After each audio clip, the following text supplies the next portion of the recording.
So, unit number one, mental health determinants in youth.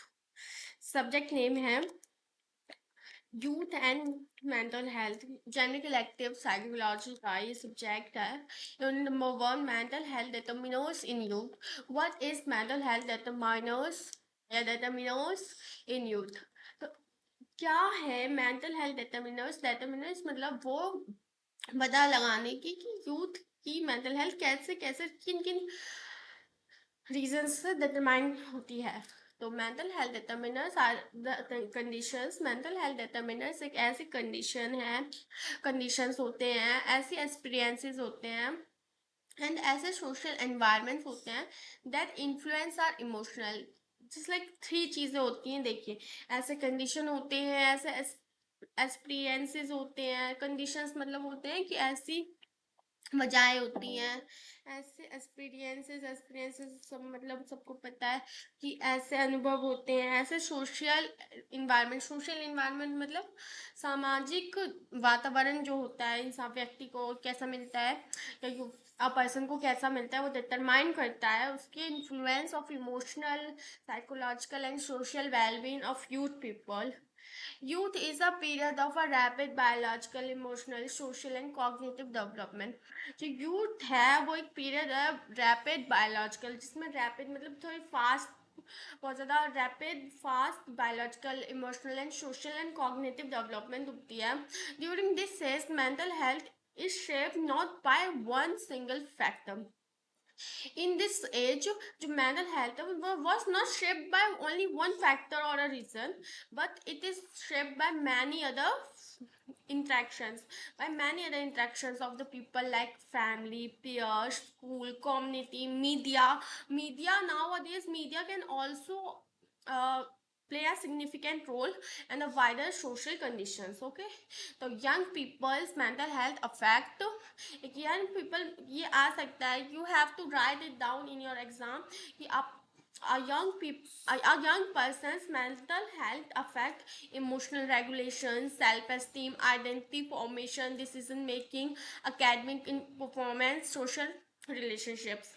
और determinants may be protective or risk producing. जो determinants है may be, we have to say may be because किसी person पे ये rely करते हैं and then किसी पे नहीं. Every person has different set of roles, okay, and set of emotional background. तो डिटरमाइनर्स मे बी प्रोटेक्टिव और रिस्क प्रोड्यूसिंग. ओके, तो प्रोटेक्टिव फैक्टर्स की मैं बात करूँ तो सपोर्टिव फैमिली. प्रोटेक्टिव में just like a person have a supportive family, positive peer relations, safe school environment, opportunities for participation, emotional security. So she may have good emotional support, but on the other hand risk factors include family conflict, bullying, poverty, discrimination, academic stress, social exclusion, media pressure. Conclusion आया है इसका overall जो हम बात करते हैं media. Oh, sorry. Mental health in youth develops through continuous interaction between the individual and the surrounding environment. Explain the ecological model of human health. This is very important. We have to say that it is important topic. The ecological model of human development was proposed by Yuri von Friedbiner. Yuri von Friedbiner, you have to mention the name. Yuri born fat brainier. It explains the development happens through interaction. He according to him, there मतलब इनकी जो theory है, he explains that development happens through interaction between the individual. जो development है वो interaction होती है between individual and the different environmental system. Individual and different environmental systems. Individual and different environmental systems. Individual and different environmental systems. Okay. Youth mental health is therefore influenced by immediate relationship, institutions, and wider social structures. Media uh, is also a role in nowadays. Play a role in nowadays. In some Okay, main idea we have to say that a young people does not grow in isolation. Not because why young people, not human. We have to if we have to speak about Homo sapiens. Homo sapiens are for what? Humans, no? So humans cannot grow in isolation and cannot maybe survive in isolation. You can anyone imagine कि one people stay one island for 1 month? Never. Why? Because people cannot able to survive in isolation. People, why? A young क्या? If anyone, nobody can survive in isolation. So this implied on young people also. Family, school, peer, neighbor culture and social policies all shapes behavior and mental well-being. तो we have 5 systems. we Elvish Yadav वाले systems नहीं, ये है हमारे Yuri born fade brainer वाले systems. Okay, तो Yuri born brainer वाले systems है micro system. The immediate environment include the immediate environment when a child is born. A newly we have to say that a newly infant is born. तो infant जो born हुआ है उसमें family, तो सबसे पहले उसके पेरेंट्स आएंगे ना. न्यू बॉर्न हुआ है तो जस्ट लाइक फैमिली होगी उसकी, उसका जो होगा ना माइक्रो सिस्टम होगा उसके पास. उसका होगा कि मदर है, फादर है, तो फैमिली होगी. फ्रेंड्स तो बहुत बात की बात है, बट वो जब 1-2 साल का होगा तो नीचे नीचे बच्चों के उसको ये भी नहीं पता वो मेरा दोस्त है, बट फ्रेंड्स आ जाते हैं, स्कूल आ जाते हैं. आजकल तो प्ले स्कूल है बच्चों का. बहुत बच्चों का तो प्ले स्कूल से पहले भी वो क्या बोलते हैं उसको, केयर गिवर स्कूल है ना, प्ले स्कूल ऐसा है, और क्लासमेट्स बाद तक में आ जाते हैं. नाउ देश के सिनेरियो लेके हम चल रहे हैं because in this time a 1 or 2 years child is going to school is very common nowadays. For example, a supportive parent can reduce anxiety. अब micro system is good. I have to take an example of 2 scenarios. A child, we एक infant baby जो है, we have to से the child, वो रोए जा रहा है, उसके पेरेंट्स उसको मिल्क नहीं दे रहे हैं टाइम पे, या मदर जो है वो उसको फीड नहीं कर रही है. तो उस बच्चे का जो बचपन वो एकदम इन्फेंट है, पर उसका ना एक थॉट प्रोसेस होता है,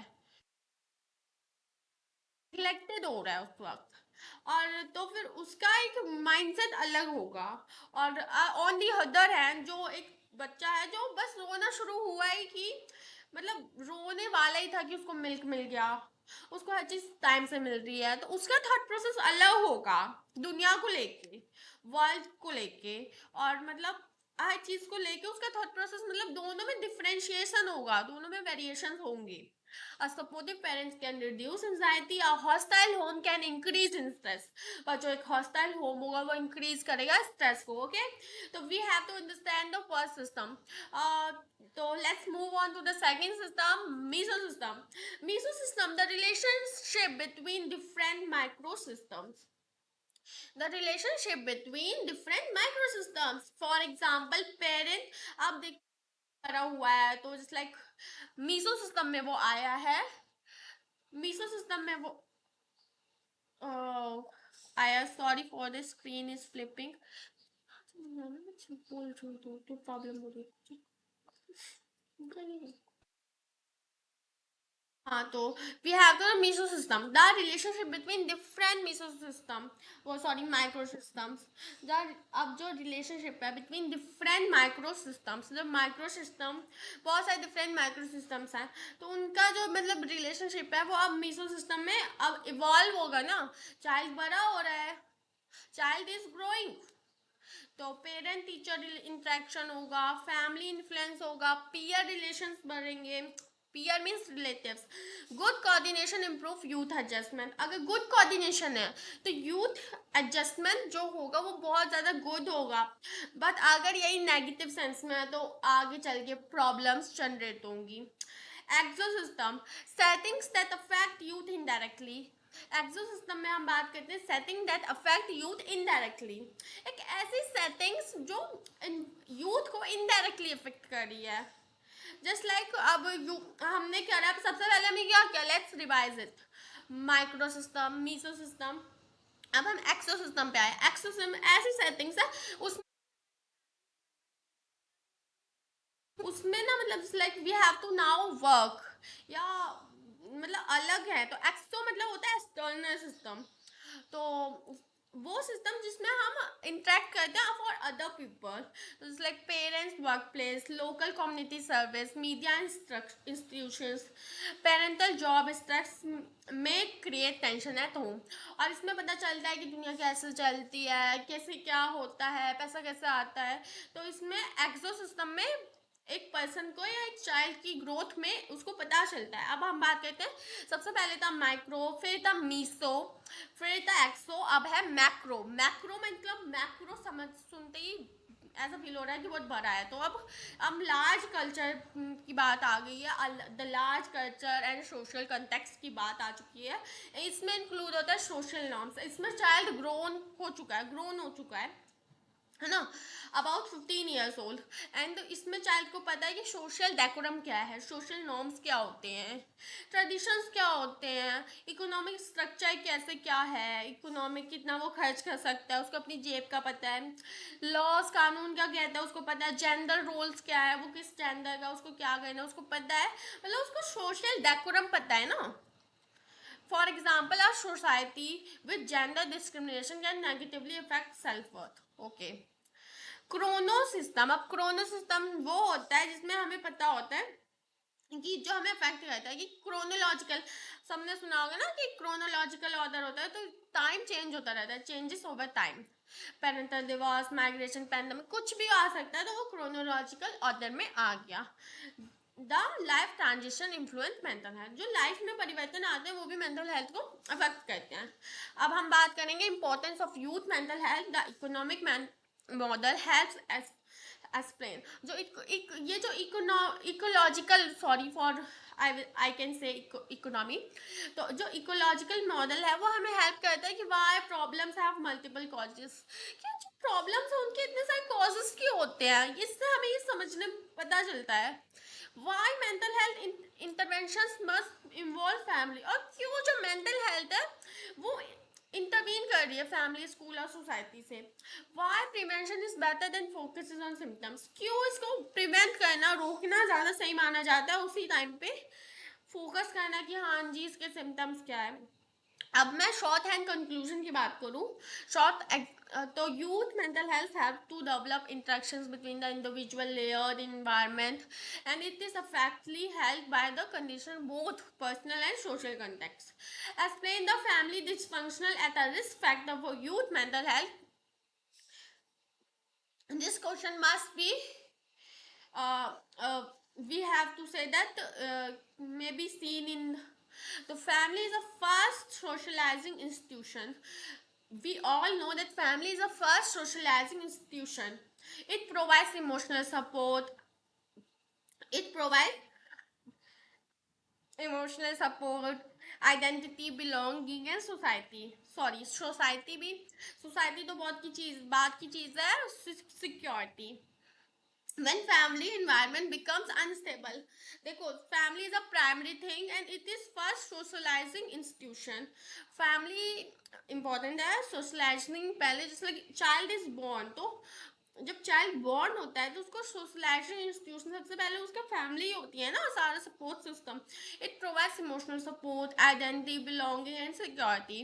when the family environment becomes unstable, जब फैमिली का एनवायरनमेंट अनस्टेबल हो जाता है, कंफ्लिक्ट रिडन हो जाता है कि हर तरफ कंफ्लिक्ट, लड़ाई झगड़ा है, किसी की किसी में नहीं बन रही है, नेग्लेक्टफुल हो जाता है, कोई किसी को नेग्लेक्ट की हमेशा नेग्लेक्ट करने लगते हैं कि भाई इसको तो छोड़ दो, इसको नेग्लेक्ट करो, उसके बारे में बातें उल्टी सीधी करो, अब्यूज करते हैं, गालियां देते हैं किसी को हमेशा कि तू मैं क्यों नहीं जाती, ऐसे होता नहीं, अब्यूजिव पेरेंट्स होते हैं कि तू तो सबको खा गई है।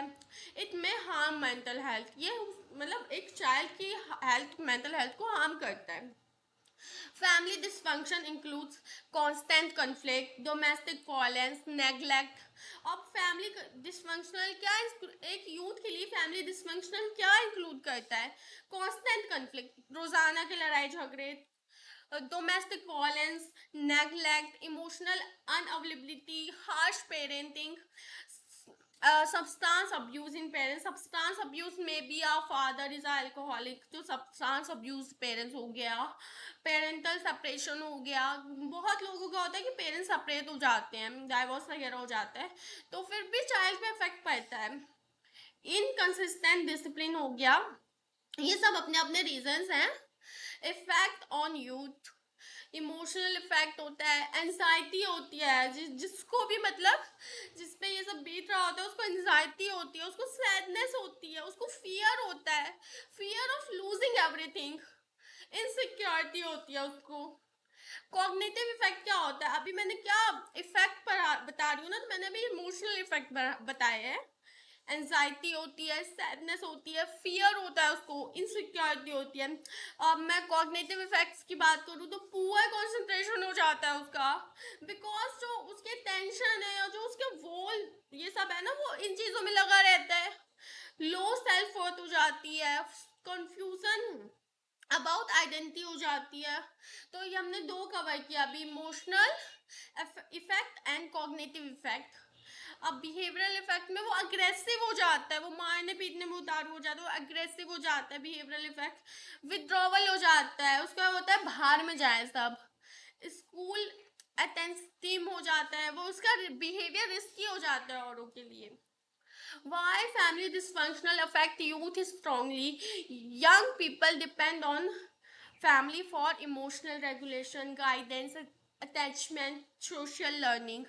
When these are disrupted, coping becomes difficult. A child as exposed to daily parenting may be restricted.